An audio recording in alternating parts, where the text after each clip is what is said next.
Hello guys! Kumusta? It's me Lily, your commuter travel buddy here in Taiwan. And welcome back with another Rest Day Takas, pansamantalang takas sa mundo ng realidad.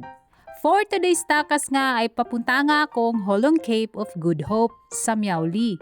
Galing nga ako nitong Hsinchu train station. Sumakay lang ako ng local train to Nanshi Station.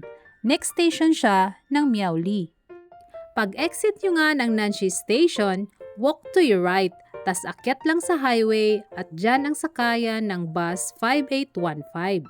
Itong bus na to is from THSR Miaoli to Wanhua bus stop. Pwede din kayong sumakay from Miaoli Station, kaso from Miaoli Station mga 1 hour and 20 minutes ang biyahe, wherein Nanshi Station mga 40 minutes na lang ang biyahe to Cape of Good Hope. Pero sobrang tahimik naman dito sa Nanshi Station guys at walang matatambayan at mabilhan ng mga kung ano-ano. And take note, every 1 hour and 40 minutes dadaan ang bus dito. Kaya kung mainipin ka, better na sa Miaoli Station ka na lang sasakay. Nakasakay na nga ako ng bus nito guys at ako nga lang ang pasahero. Parang nirintahan ko nga buong bus hanggang sa makarating ako sa Hawangjiao. Dito ka nga bababa sa bus stop ng Hawangjiao or Cape of Good Hope. At mabilis na lang sundan dahil marami ka nang makikitang mga windmill. Habang naglalakad nga ako ay napakaganda na ng view. Kung hindi pa nga kayo nakapunta ng Ilocos sa Pilipinas, tulad ko na hindi rin nakapunta doon, at nandito kayo ngayon sa Taiwan, ay perfect tong lugar na to watch big turbines. Pag-akyat mo nga dito sa kanilang viewing platform ay napakaganda nga at nakaka-relax na view ang sasalubong sa iyo. Kitang-kita nga dito ang view ng dagat at ng mga malalaking wind turbines. Sa hapon ko nga sana gustong pumunta dito kasi gusto ko ngang manood ng sunset. Kasi may mga nakikita akong mga pictures and reviews na maganda daw dito ang sunrise and sunset. Kaso pag-check ko ng weather ay maulan nga sa hapon. Kaya umaga na lang ako nagpunta. Maganda din naman ang view kaso sobrang init. Nagset na nga ako ng tripod ko dito kasi gusto ko nang kumuha ng video.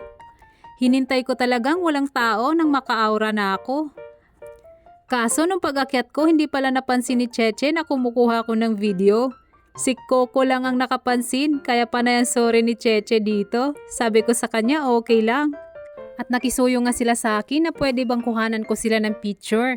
Sabi ko, sure, no problem. Gustong gusto ko yan. At after ko nga silang kuhana, nagtanong din naman sila kung gusto ko din bang magpakuha ng picture.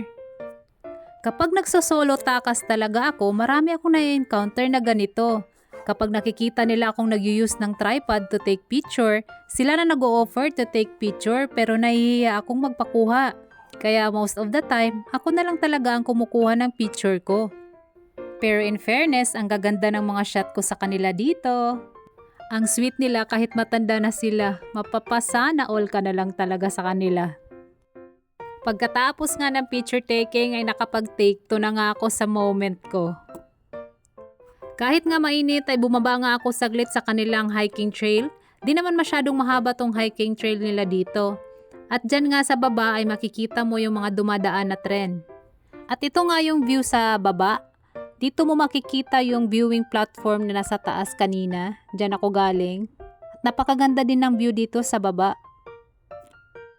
Salamat sa panonood at pagsama sa aking rest day takas. And see ya sa mga susunod na takas dito sa Taiwan. Bye!